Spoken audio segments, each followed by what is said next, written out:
Hey everyone, welcome back to Building Toronto's Regional Rail. In today's video, we'll be talking about an oft underappreciated element of major transit infrastructure and major infrastructure in general, pedestrian links.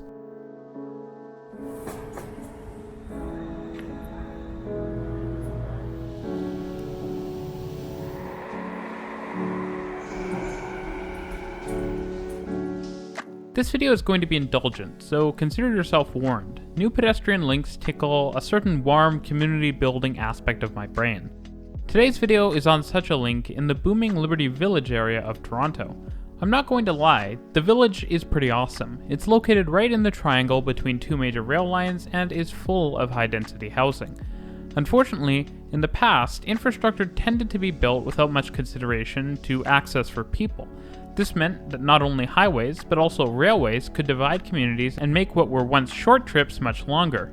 Now in the case of Liberty Village, much of the actual high-density development that made this access problem so pronounced was built long after the railway, but the problem is still an important one to solve, and so a new pedestrian bridge recently opened, crossing the massive 8-track Georgetown South corridor, which I talked about in a recent video linked in the top right, at the western end of the trench for the Strachan Avenue grade separation. The bridge crosses the rail corridor connecting Western Battery Road and Doro Street, providing a far better connection to the frequent King streetcar to the residents south of the rail corridor, while providing access to amenities like a grocery store to the residents to the north. Now, you might ask, why not just walk around? Which is a question that gets asked far too often in North America, frankly. The bridge cuts many trips in half, making just walking a much more attractive option for many people. Just because a distance is technically walkable does not mean the average person will want to do it regularly, and access like this is incredibly important. The new bridge is nice as far as pedestrian bridges go. Yes, it's concrete and ugly, but at least it won't rattle and shake like some older metal pedestrian bridges do, and it's also fully accessible and not with a ramp. It has elevators on both sides, though they aren't commissioned quite yet, as well as tiling to lead you across the surprisingly wide path above the rail corridor.